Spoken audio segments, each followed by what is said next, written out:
지난 시간 말씀을 드렸는데 지난 시간 드린 말씀대로 되지 않아 너무 죄송합니다.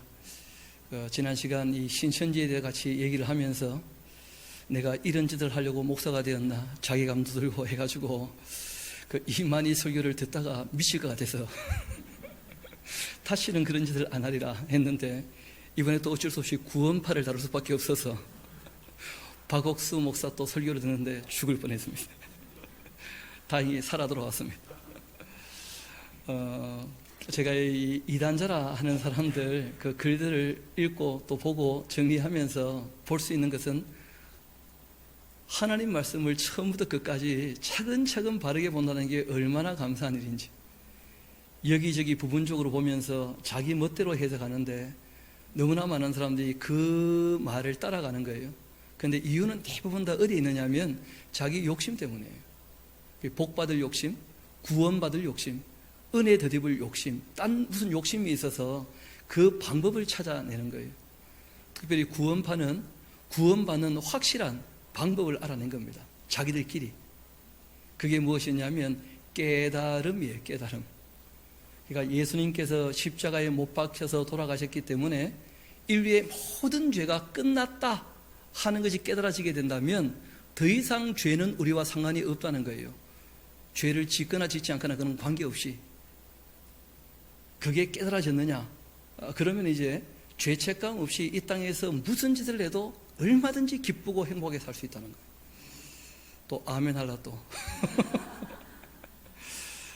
그래서 이 구원파를 다루게 된 이유는 뭐냐면 이 구원파가 1962년도에 세를 펼치기 시작해가지고 의외로 한국교회에 그 사상이 깊게 침투해 있습니다. 우리 그런 표현 종종 하잖아요. 나는 할 수 없어요. 하나님이 다 하셔요. 이게 구원파에서 나온 표현입니다. 하나님께서 우리에게 인격적으로 요구하신 것이 있습니다. 거기에 대하여 성경을 평가한다고 끊임없이 얘기하고 있거든요. 그런데 일전에 그 구원파가 내가 하는 게 아니고 하나님이 다 하시는 것이다. 죄도 다 용서하셨고, 그리고 이제 하나님의 영이 들어오면 나의 의지와 상관없이 내가 하나님 말씀을 따라 선하게 살 수 있다. 그렇게 살지 않아도 더 이상 내 책임 아니다. 왜냐하면 나는 아무것도 아니니까. 이런 식으로 얘기가 가는 것인데 의외로 이것이 기독교에 많이 침투해 있더라는 거예요. 얘기를 들어보니까. 그래서 오늘 집에 못 가시겠죠. 천만다행한 것은 제가 정리한 것이 아니고 한동대 외래교수로 있는 사이비 종교 피해자 대책 연맹 정동섭 교수라고 하는 이가 정리한 내용이 있습니다. 제가 이것은 교회 홈페이지에 올려놓을 테니까 꽤 유명한 자료이기도 하고 꽤 공인된 자료이기도 합니다. 그래서 이 자료 참고해서 몇 가지 말씀을 드리고, 제가 해보니까 제일 쉬운 게 뭐냐면 그들이 뭐라고 하는지 직접 보는 거예요. 그렇다고 여기서 또 박옥수 목사 설교 틀고 그럴 수는 없잖아요. 그래서 제가 한두 가지 좀 말씀을 드리고, 그리고 몇 가지를 좀 보여드리고, 그리고 실제로 성경에서 뭐라고 얘기하는지를 좀 정리하면 좋지 않겠나 싶습니다. 아시는 분은 아시겠습니다만은 이 구원파는 크게 세 부류가 있습니다. 하나는 권신찬파라고 하는 파가 있어요.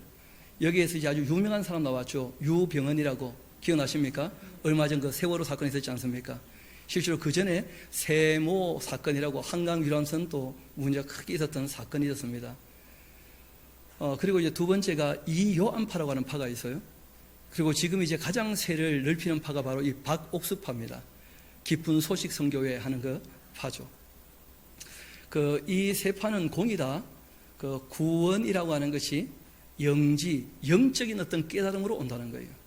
여러분 알고 보니까 이게 굉장히 오래된 이단에 그 뿌리를 두고 있어요. 영지주의라고 하는 것이 무엇이었냐면 영적으로 깨닫는 것이 구원의 길이라는 거예요. 그게 영지예요. 영적인 지식을 새롭게 알아야 된다는 거예요. 그러다 보니까 이제 이 사람들이 무슨 일을 하게 되느냐 하면 성경을 영적으로 푼다고 해가지고 성경에 있는 내용과 상관없이 자기가 원하는 대로 성경을 풀어나가는 거예요. 그러니까 이제 처음 듣는 분들은 너무 재미가 있는 거예요. 이야기 자체를 재미있게 푸니까.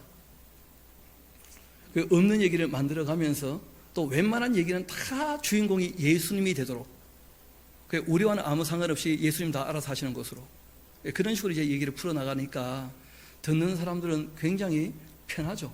왜냐하면 자기 책임성이 더 이상 없다는 거예요. 그래서 성경관이라고 할 때 성경을 보는 안목이 너무 협소할 뿐 아니라 영적 이해를 기반으로 한다라고 하는 영지주의의 시각을 그대로 갖고 있습니다. 두 번째는 신관이에요. 여러분, 우리가 믿는 하나님은 거룩하시면서 우리의 실상을 갖고 계시죠. 하나님의 거룩하심은 스스로 계시는 것과 전지전능하신 것과 무소부재하신 것과 영원히 변하지 않는 완전성과 성부, 성자, 성령 삼위로 계신 것과 함께 그 하나님 지성과 이성과 감정과 의지가 있는 인격적이신 분이시고 선함과 참됨과 의로움과 아름다움을 갖고 계시는 우리의 양심의 원형이죠. 원형. 우리가 거기에 대한 이 형상을 갖고 있거든요. 인격이라고 하는 것과 양심이라는 것으로 그 실상이 하나님께 있어요. 그런데 그 하나님을 굉장히 비인격적 존재로, 그러니까 무조건적으로 은혜를 베푸는 존재로, 그 사람의 행동에 대해서는 아무런 책임을 묻지 않는 존재로, 아주 비인격 존재로 인식을 하고 그리고 있다는 거예요. 구원관도 마찬가지죠. 여러분, 구원은 우리에게 특별한 어떤 방법이나 깨달음이 필요한 겁니까? 하나님께서 은혜로 베푸시는 것입니까? 그렇죠. 실제로 본인이 이 땅에서 구원받았다 생각도 못 해본 사람인데 하나님께도 구원하신 사람들이 있습니까? 없습니까? 여러분, 예레미야서 35장 봤던 기억나시죠? 여호나답의 유언을 지키는 레갑의 후손들, 그 사람들은 하나님께 구원받았다는 인식이 스스로 있습니까? 없습니까? 그것과 전혀 상관없이, 또 오늘 우리가 낮에 같이 봤던 거지 나사로 얘기를 보면 거지 나사로가 구원에 대한 깨달음, 이런 얘기 전혀 없죠. 그러니까 구원이라고 하는 것은 누가 하시는 겁니까? 하나님께서 은혜로 베푸시는 거예요. 그리고 하나님 하시는 일은 옳지 않은 것이 없는 줄 믿습니다. 그리고 우리는 그 하나님을 신뢰하는 거예요. 그 하나님을. 그리고 이제 오늘 우리가 함께 읽었던 본문의 말씀을 보면, 우리 다시 한번 본문은 그래도 짚고 가야 되지 않겠습니까? 정죄함이 없다, 여기에만 포커스를 맞추면 안 됩니다. 25절 다시 한번 봅시다. 우리 주 예수 그리스도로 말미암아 하나님께 감사하리로다. 그런즉 내 자신이 마음으로는 하나님의 법을, 육신으로는 뭐를요? 쉽게 말하면 영이라고 할 때에는 우리가 두 가지로 좀 쉽게 표현할 수 있습니다. 사랑을 추구하고 진리를 따르는 것이 영적인 거예요. 영적인 삶. 반면에 교만한 자세로 욕심을 따라 살면 이게 육신의 삶이에요. 그래서 이분이 그러므로 하고 이제 얘기를 이렇게 결론 내립니다. 그 욕심을 따라 살거나 또는 교만하면 당연히 뭘 섬기겠습니까? 죄의 법을. 그러니까 내 육신은 죄를 따라가고 내 영혼은 하나님을 섬기고, 이런 얘기가 아니라는 거예요. 사람이 영적인 활동, 그러니까 선을 추구하고 참된 것을 추구하고 아름다운 것을 추구하고 의로운 것을 추구하면, 그러면 선하게 사는 것이고 하나님 뜻을 따라 사는 것이고 영에 속한 것이고, 그렇지 않으면 뭘 따라가는 겁니까? 그 육신에 속한 거예요. 그래서 이분이 이런 얘기합니다. 그러므로 하고 되어 있죠. 그러므로 이제 그리스도 예수 안에 있는 자, 그 딱 줄을 쳐놓으십시오. 그리고 기억하시면 좋겠는데, 요한복음 14장이나 15장이나 16장, 또 요한일서 4장 5장에 보면 그리스도 예수 안에 있다는 말은 무슨 말이죠? 그 계명을 지키는 것이 그의 안에 있는 거예요. 그 진리를 따르는 것이.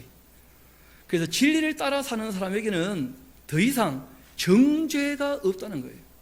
진리를 따라 사니까. 그러니까 예수 안에 있다라고 하는 말을 성경에서 정리하지 않고 막연히 예수 안에 있다는 것을 깨달으면, 이런 식으로 설명을 해버리면 그 엉망이 되고 말아요. 해석 자체가. 그래서 말씀드린 것처럼 요한복음 14, 15, 16장 그리고 요한일서 4장, 5장 이런 내용들을 읽어보면 예수 그리스도 안에 있다는 말이 무슨 말인지 명확히 나와 있습니다. 그 계명을 지키는 것이 그 안에 거하는 거예요. 그래서 사람이 진리를 따라 살고 사랑하게 되어지면 영적인 삶을 삽니다. 그런 삶은 더 이상 정죄할 수 있다는 거예요? 없다는 거예요? 없다는 거예요. 왜냐하면 율법이라고 하는 구약의 율법은 수준이 너무 낮기 때문에 그 율법이 더 이상 뭐라 할 수 없거든요. 조금 더 이어봅시다. 그래서 율법이 육신으로 말미암아 연약하여 할 수 없는 그것, 사람이 자기 욕심을 따르면 하나님 말씀을 따라 살 수 없습니다. 교만한 사람은요, 사랑할 수 없는 거죠. 육신으로는 안 된다는 거예요. 그런데 하나님은 하셔요. 하나님의 별명이 뭡니까? 사랑의 하나님, 참되신 하나님, 선하신 하나님, 의로우신 하나님. 예수님 별명은 뭐죠? 은혜와 진리가 충만했다. 그런 식으로 소개를 하지 않습니까? 이어봅시다. 곧 죄로 말미암아 자기 아들을 죄 있는 육신의 모양으로 보내어 육신의 죄를 정하사. 이제는 육신을 따르지 않고 무엇을 따라 살아요? 그 영을 따라 행하는 우리에게 율법의 요구가 이루어지게 하려 하심이라. 한번 물어봅시다. 율법의 요구가 무엇이었죠? 그죠? 율법의 요구 중에 제일 첫 번째가 마음을 다하고 성품을 다하고 힘을 다하여 주 너희 하나님을 사랑하라. 이게 크고 체제되는 계명이었고, 둘째는요, 둘째도 이와 같으니 내 이웃을 내 몸같이 사랑하라. 이게 율법의 요구거든요. 그러니까 하나님의 사랑을 깨닫고 하나님의 사랑을 인정하고 인격적으로, 그리고 하나님 말씀을 진리로 믿고 사랑해서 그 계명을 따르게 된다면 뭘 이룬다는 거예요? 율법의 요구가 이루어진다는 거예요. 이것이 영적인 활동인 거죠. 그래서 이 사람들이 뭐라고 하는지, 영해라는 말이 무슨 말인지 앞으로 한번 봅시다. 한 사람이 길에서 강도를 만나 거의 죽게 되었습니다. 글자 혹시 보이십니까? 예. 안 보이시면 앞으로 오세요. 앞으로. 보이도 안 돼. 뒤에 숨어 있지 말고. 지난번 성경 강좌하는데 뒤에 앉은 분들이 목사님 안 보여요. 앞에 오세요. 앞에. 자리 많은데. 한 제사장도 한 레위인도 그를 보고 피하여 지나갔습니다. 나는 이제 죽었구나. 누가 나를 살려주겠는가? 이 강도 만난 사람 심정인 거죠. 그때 어떤 사마리아인이 그에게로 와 상처를 치료하고 주막으로 데려가서 돌보아 주었습니다. 바로 이 사마리아인은 누구라는 거예요? 우리 한번 합시다. 예수님은 유대인. 아니, 예수님의 인종을 모릅니까? 이런 식으로 갖다 붙이는 거예요. 그러면서 우리가 강도 만난 사람이라는 거야. 또 우리도 다 예수님처럼 선한 사마리아인이 되기를 원하지만 우리는 안 된다는 거예요. 아니, 예수님께서 결론을 어떻게 내셨죠? 가서 너도 이와 같이 하라 하셨어요? 하지 말라고 하셨어요? 그러니까 바로 뒤에만 읽어도 답이 다 나올 텐데, 이러면 할 수 없는 걸 요구하십니까? 할 수 있는 걸 요구하십니까? 그러니까 성경을 안 읽어보는 사람은 다 여기서 같이 멈춰버려요. 그러니까 하나님 말씀을 성실하게 읽지 않는 것 자체가 어떻게 보면 참 불행한 삶입니다. 하나님을 사랑하지 않는 자세라는 거예요.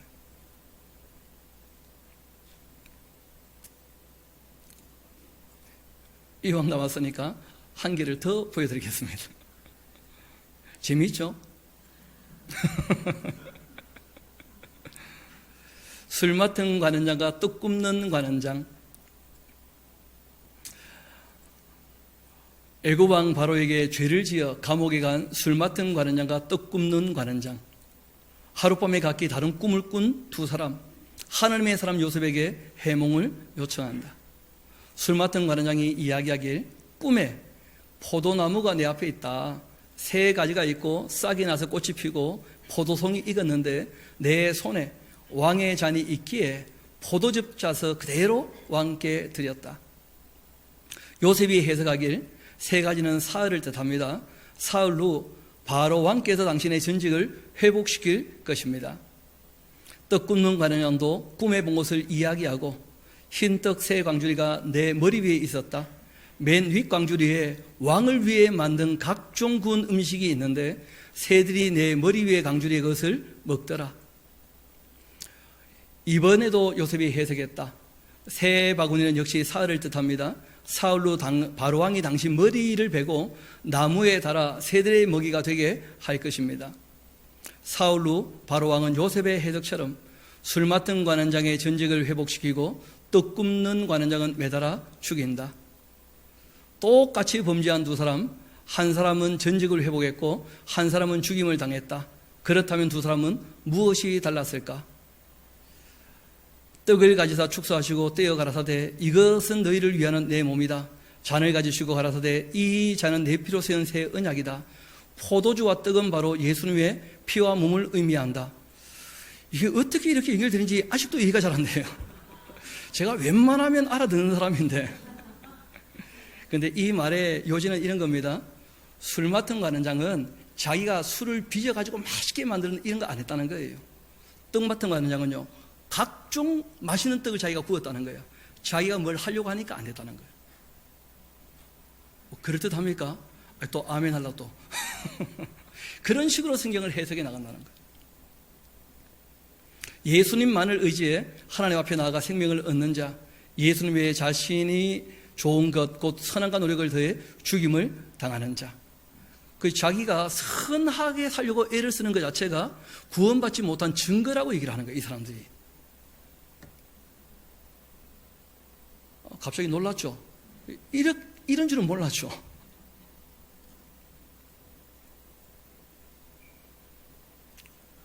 그러니까 하나님 말씀을 따라 바르게 살려고 애를 쓰면 오히려 구원받지 못한 것처럼 취급한다는 거예요, 이 사람들이. 그런데 그런 모습이 복음주의 계열의 교회 안에 의외로 있다는 거예요. 우리가 은혜로 구원받지 율법 지켜 구원받냐? 아니, 구원은 믿음으로 받는 것도 아닙니다. 구원은 하나님께서 은혜로 베푸시는 줄 믿습니다. 아니, 내가 믿어서 구원을 얻어냅니까? 그게 아니잖아요. 하나님께서 은혜로 구원하신다는 게 믿어져야 돼. 그 하나님께서 우리에게 뭘 요구하십니까? 너희가 구원받은 하나님의 백성이라면 그러면 선하게 살라는 거예요. 의롭게 살고. 그것이 하나님께 영광을 돌리는 것이니까. 예수님은 구원의 목적을 두는 신앙은 올바른 신앙이 아니라고 하셨습니다. 왜냐하면 하나님을 사랑하는 게 본질이라는 거예요. 하나님을 사랑하는 것이. 하나님을 사랑하지 않으면 아무것도 아니라는 거예요. 결국은 자기 이기적인 신앙 때문에 문제가 생기는 것이고, 그것 때문에 이제 온갖 이당들이 구원의 길이 여기 있다면 거기 쫓아다니기 시작하는 거예요. 성경은 하나님께서 특별히 우리에게 무엇을 계시하느냐면 자신을 계시한 책입니다. 우리가 요한복음 5장에서 정리했던 기억나시죠? 너희가 영생을 얻기 위하여 성경을 연구하는 모양인데, 이 성경은 그런 책이 아니라 나에 대한 이야기다. 그런데 너희가 정작 구원을 얻기 위하여 나에게 오기를 원하지 않는구나. 너희 속에 하나님 사랑하는 것이 없는 것을 내가 봤다. 이 끝장입니다.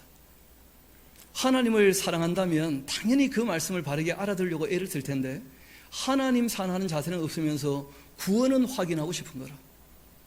그런 불성실함이 불신앙이에요. 이런 원래 신앙이라는 말 자체가 에무나, 아멘, 이 표현이 뭐냐면 다 성실함을 기반으로 하는 것입니다. 모든 신뢰는 어디에서 생겨나는 겁니까? 성실함에서. 하나님께서 성실하신 것처럼 우리가 하나님 앞에서 성실해야죠. 그 진리 앞에서, 그 말씀 앞에서. 그래서 제가 보니까 대부분 이단들이 하나님 말씀을 대하는 자세가 너무 불성실한 거예요. 뒤에 서너 절만 더 읽어봐도 가서 너도 이와 같이 하라면서 선한 사마리아인처럼 어려운 당한 사람의 이웃이 되라고 예수님이 하셨던 명령을 들을 거 아닙니까? 그런데 아예 그냥 할 수 없다고 거기서 딱 멈추고 끊어버리는데 그 뒤를 사람들이 확인을 안 해본다는 거예요. 그러니까 이단이지 그래. 그렇지 않습니까?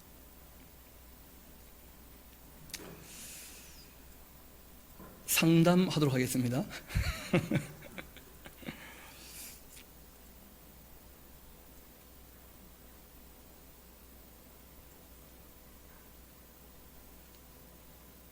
그리스도인으로 모범적인 삶을 살고 싶지만 그렇지 못한 경우가 많아 고민입니다. 이런 고민들은 누구나 다 있을 수 있죠, 그렇죠? 그럴듯하지 않습니까?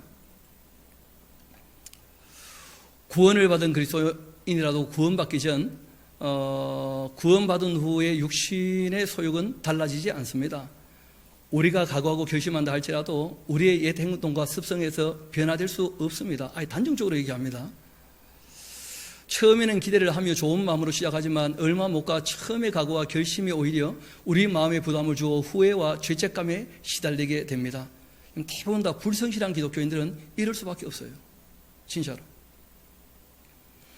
잘해야 한다는 법과 기준을 세우게 되면 마음의 부담이 커져 오히려 행동에 제약을 가져옵니다. 그러다 보면 하나님 보시기에 좋아 보이는 것만 하고 싶은데 도리어 원치 않은 것만 하게 됩니다.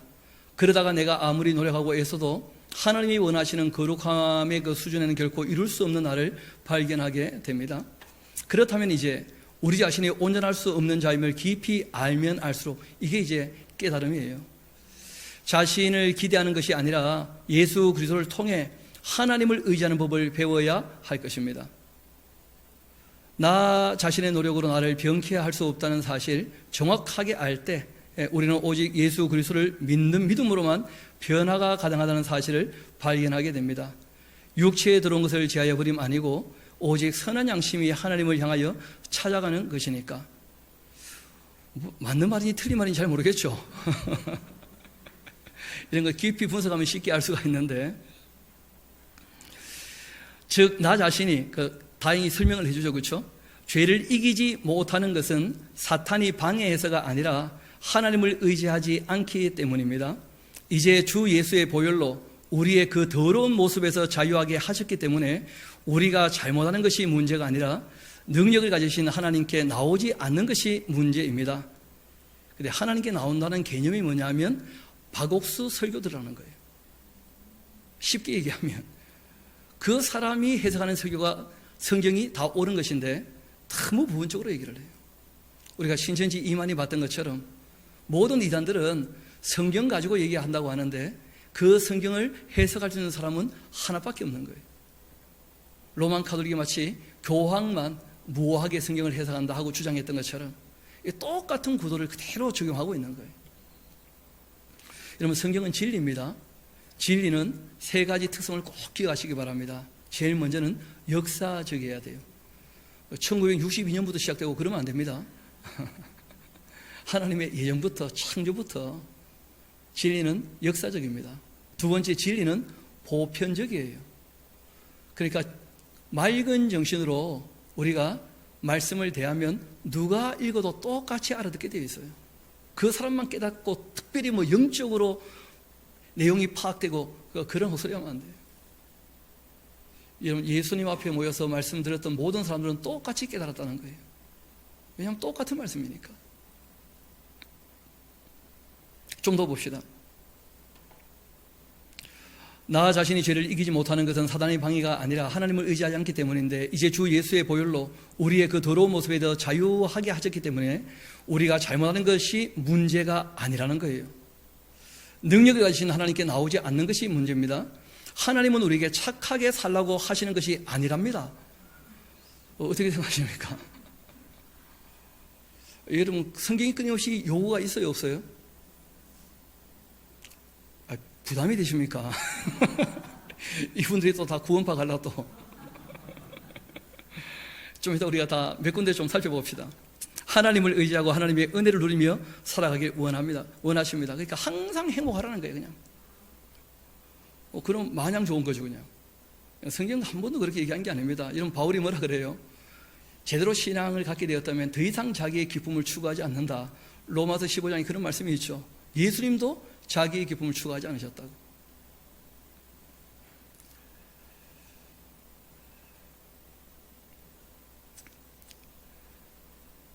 그래요. 이렇게 하면 한도 끝도 없으니까 우리 성경 몇 군데 같이 봅시다. 이 사람들이 주장하는 것 중에 아주 강렬한 주장이 뭐냐면 이런 말을 가지고 이제 성도들의 그 구원에 대한 확신이라든지 이런 걸 뒤흔드는 거예요. 왜냐하면 교회에서 하나님의 사랑보다는 구원의 확신에 대한 인식을 많이 가르쳤거든요. 그런데 자기가 보니까 구원의 확신이 없는 것처럼 보여요. 깨달은 것도 없는 것처럼 보여요. 그러니까 쉽게 넘어가는 거예요.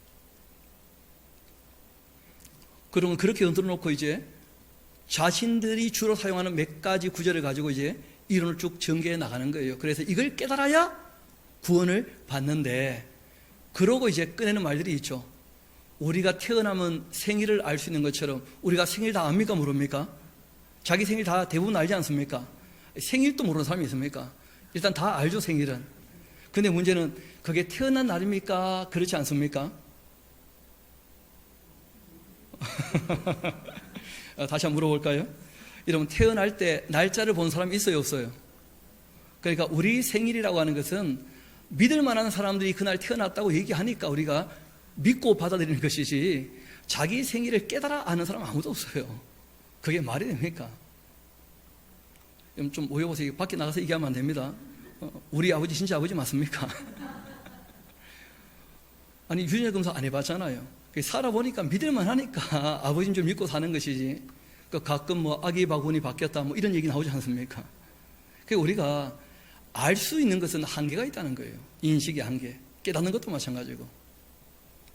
그런데 이 사람들은 뭘 주장하느냐 하면, 그런 황홀한 구원을 받은 그 날은 명확히 알고 있어야 된다는 거예요. 그러니까 자신이 어떻게 된 날입니까? 죄가 사해졌다는 것을 깨달은 그날. 근데 죄가 사해졌다는 것이 깨닫게 되는 것이 뭐냐면 회개로 말미암은 게 아니에요. 이게 문제입니다. 여러분, 성경이 얘기하는 것은 회개하고, 맞습니까? 그리고 뭘 받으라는 거예요? 용서를 덧입었으니까 죄사함을 얻으라 하는 거 아니에요. 하나님께로 돌아왔다면 하나님께서 용서하시고, 우리의 죄의 값은 우리가 치를 수 없으니까 그 아들로 말미암아 치루어졌다는 거 아니에요. 그런데 이 사람들의 죄사함은 회개와 상관이 없어요. 이 사람들이 얘기하는 죄사함은 뭐냐면 예수님이 십자가의 죽음으로 죄값이 치루어졌다는 것을 깨닫는 것, 그게 죄사함이라는 거예요. 그러니까 이게 진짜 믿어진다면, 예수님께서 인류의 죄를 위하여 십자가에 달리셔서 모든 죄를 속했다는 게 믿어진다면, 그게 믿어진 그날이 바로 구원받은 날이라는 거예요. 깨달은 날, 구원받은 날. 다행히 저희 교회는 아무도 아멘을 안 하시는구만요. 그런 식으로 이 이론을 펼쳐나가요. 그런데 의외로 이 사람들 중에 그 창조과학협회에서 일하는 사람들도 있고 창조과학에 관심이 많아요. 그리고 이 사람들은 극단적 세대주의 종말론자들이 많습니다. 그래서 어느 정도냐면 이 요한파는 일단 대출받아 교회 건물을 지어요. 그리고는 뭐라고 얘기하느냐면 이자만 갚으면 된다는 거예요. 왜? 원금 갚기 전에 예수님 오실 거라는 거예요. 우리도 좀 지어볼까요? 그런데 그런 게 먹힌다는 거예요, 사람들한테. 그러니까 큰 집을 지어놓고 크게 부담 느끼지 않아도 예수님이 오기 전에 끝날 거니까, 어차피 갚지 않아도 되니까. 그러니까 죄에 대하여 가볍게 여기는 마음이 있다는 거예요, 이 사람들한테. 왜냐하면 회개를 가르치지도 않고, 죄에 사해졌으니까 더 이상 죄 문제는 문제가 안 된다고 보기 때문에, 그래서 굉장히 비윤리적으로 지탄을 많이 받았었어요, 80년대, 90년대. 근데 워낙 욕먹다 보니까 이 사람들이 성경을 좀 다시 봤어요, 좀. 요즘에 좀 바뀌었습니다, 요즘에. 그런데 그 근원이 바뀌지는 않았어요, 전혀. 이 성경관이나 신관이나 또 구원관이나 이런 관점이 너무 성경과 다르다는 거예요. 부분적인 것을 가지고 너무 곡해를 한다는 거예요. 쉽게 말하면 이 사람들은 바울이라는 사람이 구원받은 것은 확실하지 않겠냐, 맞습니까? 이 사람이 언제 예수님을 알게 됩니까? 다메섹 가는 길에. 그날이 바울이 구원받은 날이라는 거예요. 근데 우리 한번 바울의 얘기를 들어봅시다. 갈라디아서 1장 같이 한번 가볼까요? 갈라디아서.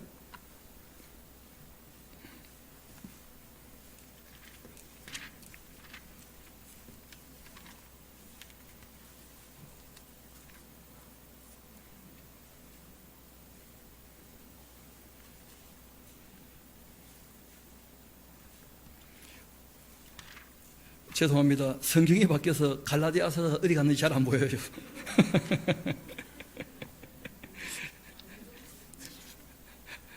예, 그 정도는 압니다.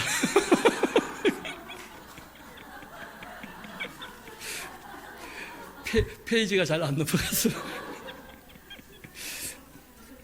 죄송합니다. 몰랐습니다. 갈라디아서 1장 우리 15절 같이 한번 가볼까요? 바울이 뭐라고 얘기하는지 같이 한번 읽어봅시다. 시작. 그러나 내 어머니의 태로부터 나를 택정하시고 그의 은혜로 나를 부르셨다. 그러니까 무슨 얘기를 하는 거예요? 예정에 대한 얘기를 하는 거예요. 예정에 대한. 구원받은 날짜가 아니고 예정에 대한 얘기를 하시는 거예요. 잘 아시는 것처럼 교회에 관한 가장 많은 이 교리가 정리가 된 에베소서라는 책을 보면 택하시고 뭐 하시고요? 예정하시고 자녀되게 하시고 그리고 난 다음에 죄를 사하여 주시고 그리고 지혜를 주시고 비밀을 깨닫게 하셔서 기업으로 삼으시고는 성령으로 뭘 하셨다고요? 인치셨다. 다 누가 하신 거죠? 다 하나님이 하셨다는 거예요. 그 일들에 관해서. 하나님이 택하셨다, 예정하셨다는 것이지 내가 깨달은 그날 내가 구원받은 것이다. 말도 안 되는 말이에요. 로마서도 한번 같이 우리가 가봅시다. 8장 우리 좀 뒤로 가서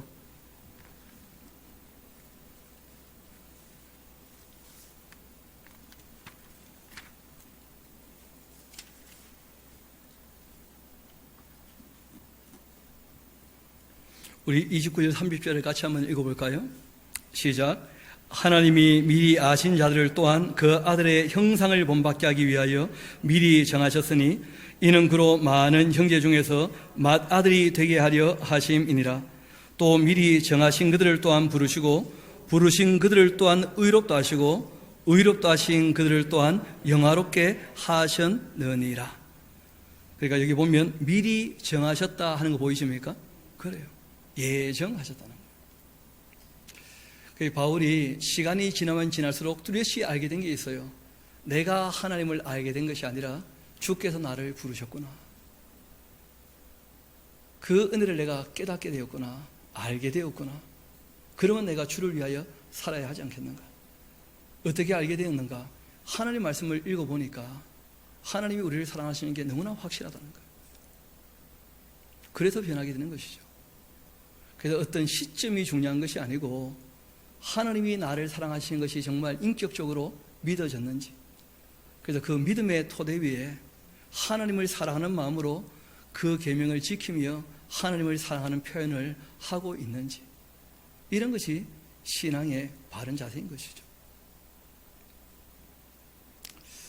우리 말씀드렸으니까 에베소서 1장 우리 같이 한번 가봅시다. 에베소서 1장입니다.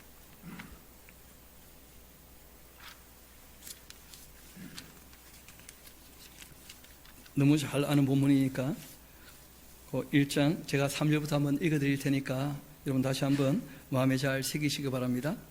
찬송하리로다. 하나님 곧 우리 주 예수 그리스도의 아버지께서 그리스도 안에서 하늘에 속한 모든 신령한 복을 우리에게 주셨다. 그러니까 그리스도 안이라는 말이 어떤 뜻이죠? 그 계명을 따르는 것, 그 진리를 사랑함으로 따르는 것, 그게 그리스도 안이라고 하는 뜻이에요. 우리가 요한복음에서 다 확인했었으니까요. 곧 창세전 그리스도 안에서 우리를 택하시고 우리로 사랑 안에서 그 앞에 거룩하고 흠없게 하시려고 그 기쁘신 뜻대로 우리를 예정하사 예수 그리스도로 말미암아 자기의 아들들 되게 하시고 이는 그가 살아하시는 자 안에서 우리에게 거저 주시는 바 그 은혜의 영광을 찬송케 하려는 것이라. 우리는 그리스도 안에서 그 은혜의 풍성함을 따라 그 피로 말미암아 속량 곧 죄의 사함을 받았다. 이는 그가 모든 지혜와 총명을 우리에게 넘치게 하사 그 뜻의 비밀을 우리에게 알리신 것이고 그 기뻐하심을 따라 그리스도 안에서 때간 찬 경륜을 위하여 예정하신 것이다. 하늘에 있는 것이나 땅에 있는 것 다 그리스도 안에 통일되게 하려 하심이라. 모든 일을 그 뜻의 결정대로 일하시는 이의 계획 따라 우리가 예정 입어 그 안에서 기업이 되었으니 이는 우리가 그리스도 안에서 전부터 바라던 그 영광의 찬송이 되게 하려 하심이라. 그 안에서 너희도 진리의 말씀 곧 너희의 구원의 그 복음을 듣고 그 안에서 또한 믿어 약속의 성령으로 인치심을 받았으니 이는 우리 기업의 보증이 되사 그 얻으신 것을 속량하시고 그 영광을 찬송케 하려 하심이라. 그리고 난 다음에 말씀하신 내용이 우리 한번 4장 같이 가봅시다. 우리 15절 같이 한번 읽어볼까요? 15절 시작. 오직 사랑 안에서 참된 것을 하여 범사에 그에게까지 자랄지라. 그는 머리니 곧 그리스도라. 앞을 봅시다. 여러분, 우리 통합 측은 구원의 여정에 대한 얘기를 하고 있습니다. 보통 장로회는 대부분 다 그렇게 이제 얘기를 하는데, 제일 먼저가 하나님의 예정부터 시작되는 거예요. 성경에 예정이란 말씀이 있으니까. 그건 이제 하나님께서 영원하신 하나님이 정하신 겁니다. 시간 안에 있는 우리들은요, 그 하나님의 예정에 대해서 다 알지 못해요. 그래서 하나님이 이루셨다는 것이 확실히 믿어져도 두렵고 떨림으로 이루어 가야 되는 일이 남아있다는 거예요. 그걸 이제 좀 말씀을 드리려고 하는 것이니까, 제일 먼저는 뭐가 있다고요? 예정. 두 번째는 부르심. 하나님께서 때가 되면 불러주신다는 거예요. 소명이라, 소명. 그런데 이 소명은 효과적 부르심이라 그래요. 성경을 봐도 마찬가지인데 극적으로 돌이키는 사람이 있습니다. 또 어떤 사람은 살다 보니까 교회 안에 있는 거예요. 그냥 대부분 다 이제 모태 신앙인들은 조용히 부르심을 받아요. 그런데 이제 늦게 부르심 받는 사람들은 세상과 단절되기 위한 어떤 특별한 사건들이 있는 경우들이 종종 있습니다. 그런데 그 부르심의 형태는 너무나 다양하고 개인마다 다 달라요. 그리고 그 강도라고 하는 것도 다 달라요. 그것은 깨닫고 깨닫지 않고의 문제가 아니라는 거예요. 지금 내가 어디에 서 있는가를 보면, 아, 부르셨구나, 이게 다 인정이 된다는 거예요. 이 부르심이 인정이 된 사람들은 말 그대로 중생 거듭난 사람이라는 거예요. 이런 사람들이야말로 말 그대로 하나님께 돌아왔을 때 용서하신 것과 또 우리 죄를 사하신 것이 어떻게 된 겁니까? 믿어졌다는 거예요. 자, 여기까지 다시 한번 볼까요? 제일 먼저 뭐가 있다고요? 예정. 그리고 때가 되면 뭐 하셨습니까? 소명, 불러주셨다는 거예요. 그리고 불러주셨기 때문에 중생, 거듭났다는 거예요. 여기에 대하여 뭐가 있게 된 겁니까? 믿음이 생겼다는 거예요. 하나님이 나를 자녀 삼아주셨구나. 그럼 이제 그 사람은 세례를 받게 되어져요. 나는 주님의 것이다. 그래서 성부와 성자와 성령의 이름으로 세례를 받고, 그리고 이제 그 세례를 받을 때 물로도 세례를 받죠. 그래서 그 세례가 이루어지는 거예요. 이 권신찬이라는 사람은 그 장로회에서 세례를 받았던 사람입니다. 그런데 이제 이 구원파 이론을 접하고 난 다음에 거기 가서 침례를 또 받았어요. 그러니까 이 사람들은 어떤 식으로 이해를 하느냐면, 세례는 성부와 성자와 성령 하나님과 관계를 맺는 것으로 인정하지 못하고 자기들이 안수하는 사람에게 뭔가가 넘어간다고 생각하는 거예요. 뭐 세례라는 말이 나와서 잠깐 말씀을 드렸는데, 죄에 대한 이해도 마찬가지입니다. 여러분, 죄는 어떤 물질적인 개념입니까? 관계적인 개념입니까? 뭐 쩍쩍 나오니까 갑자기 쩍 하면서 우리 쉽게 말하면 이 사람들은 뭐라고 하느냐면, 내 속에 죄가 가득하대, 뭐 그런 표현이 있을 수가 있죠. 이 죄가 예수님의 보혈로 다 씻어졌으니까 죄가 상관이 없다, 이런 식으로 얘기를 하는 거예요. 그럼 죄라고 하는 것은 하나님께서 하지 말라고 하는 것을 하면 죄입니다. 하라고 하는 것을 안 하면 뭐가 되는 거예요? 선악과를 먹었다는 말은 하지 말라고 한 것을 한 것이죠. 그래서 관계가 깨어졌다는 거예요. 여러분, 기독교에서 죄의 문제는 관계적 표현이지 이게 무슨 물질적인 존재론적인 문제가 아니라는 거예요. 죄라고 하는 것은 죄덩어리가 여기 있다, 뭐 이런 것이 아니고, 죄라고 하는 것은 하나님과의 관계에 있어서 하지 말라고 하셨기 때문에 그 인격이 하나님께 죄를 지었다, 이렇게 되는 거예요. 관계적인 표현이라고. 그런데 이 구원파 사람들은 그것을 물질적인 표현으로 봐가지고 예수님의 피로 죄라는 게 다 없어져 버렸으니까, 그러니까 이제 우리는 아무 문제가 없다, 이렇게 보는 거예요. 우리는 그렇지 않죠. 여러분, 우리가 회개하고 돌이켜 용서받고 죄사함 받았지만 우리가 살아가는 삶에 가끔씩 뒤돌아보는 경우도 있습니까? 없습니까? 그럴 때 아버지니까 징계하시고 돌아오라고 하시고, 또다시 우리가 무릎을 꿇고 7번 넘어져도 8번째 다시 일어나서 걸어가는, 그것이 의로운 사람의 삶이죠. 의인은 7번 넘어져도 8번째 일어난다는 거예요. 끊임없이 하나님을 바라보기 때문에 그 방향을 향하여 넘어지고 넘어져도 계속 앞으로 나가는 것이거든요. 그래서 이것을 뭐라고 하느냐 하면 성화라 그래요. 성화. 그러니까 예정하신 것, 불러주신 것, 그리고 거듭나게 하신 것, 그리고 믿어진 것, 세례 받는 것, 이거 전부 다 하느님 쪽에서 하셔서 관계를 맺으신 거예요. 그리고 우리에게 요구한 게 있다고. 행하여 어떻게 하라고요? 완전하라. 성화를 요구하셨다는 거예요. 그 사람들에게 마지막 뭘 하십니까? 영화롭게 하실 거라는 거예요. 영화롭게. 이게 다 하나님께서 하시는데 우리에게 요구한 것이 있다는 것을 꼭 기억하셔야 돼요. 구원받은 사람들은 이 성화를 완전히 무시해요. 그래서 이단인 거예요. 그래서 여러분, 실제로 죄와 싸우는 것은 어떤 영적인 지식에 대한 문제가 아닙니다. 우리 한번 창세기 4장 같이 가봅시다. 죄 아래에 있는 사람들에게 성경이 뭐라고 말씀하시는지.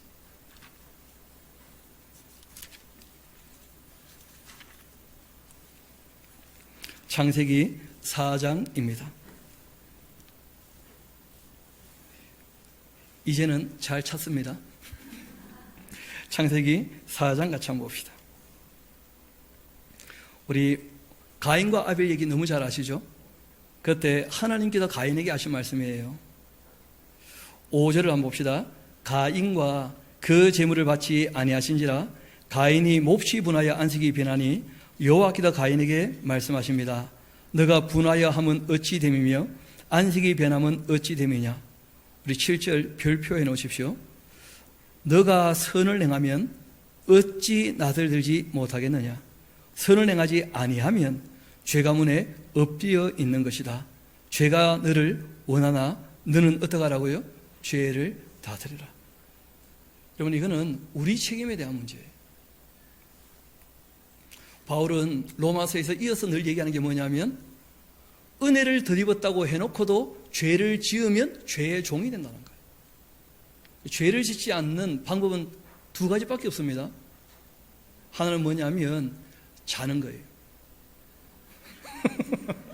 그 아무것도 안 하면 죄를 안 질 거 아니에요. 아무것도 안 하면. 실제로 제일 중요한 게 뭐냐면 선을 행하라는 거예요. 선을. 그러니까 우리가 삶의 방향을 선하신 하나님께로 돌리고 그분의 말씀을 따르지 않으면 그 모든 게 다 결국은 뭐라는 거예요? 죄라는 거예요. 죄. 지금 이 죄가 너의 문 앞에 엎드려 있다는 거예요. 그리고 하나님께서 문자로 이 율법이 기록되기 전에 이미 양심을 통해 말씀하셨고, 이 구약 율법은 너무 수준 낮아서 신약에 와서 예수님께서 이 율법을 완성했지 않습니까?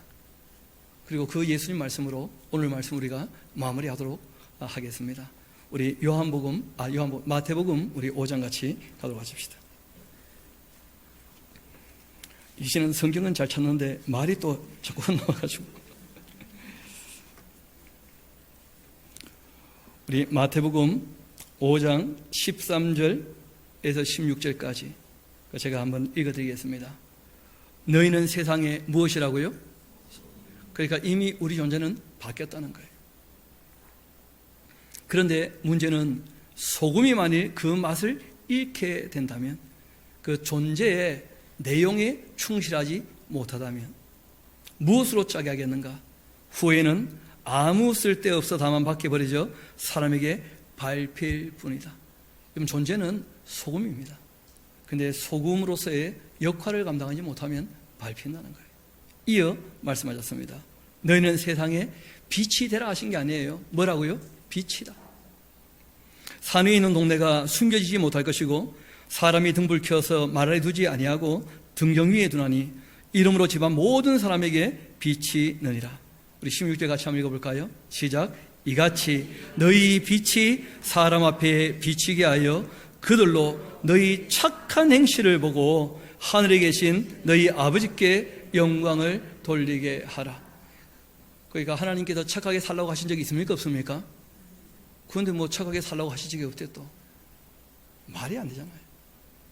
그래서 이단들은 성경을 잘 아는 사람이 이단된 것이 아니고 성경을 대충 본 사람들이 다 이단이었어요. 문제는 성경을 대충 본 사람보다 성경을 더 모르고 있는 정통이라고 자부하는 사람들이 더 큰 문제일 수 있어요. 그래서 저도 여러분도 함께 주변에 있는 사람들 일깨워서 정말 주님 말씀을 한 절도 빠짐없이 처음부터 끝까지 다 읽고 듣고 배워서 누구나 알아듣고 하나님의 사랑을 깨달은 대로 우리 하나님을 사랑하며 주님 말씀하신 바를 쫓아 우리 주변에 있는 사람들 사랑하면서 진리를 쫓아 선을 행하며 의롭게 살아가는 저와 여러분 될 수 있기를 소망합니다. 우리 함께 기도하도록 하시겠습니다. 아버지 하나님, 저희들 몇 주에 걸쳐 성경을 부분적으로 보고 크게 오해하여 또한 교만한 마음으로 자기 권위를 가지고 밖에 나가 외쳐 이런저런 성취를 이루었던 사람들을 우리가 살피며 그들의 얘기를 다시 한번 점검해 보며 다시 말씀 앞에 저희들을 세워놓게 됩니다. 아버지 하나님, 착할 뿐만 아니라 이 땅에서 저희들 충성되게 살기를 소망합니다. 정직할 뿐 아니라 성실하게 살기도 소망합니다.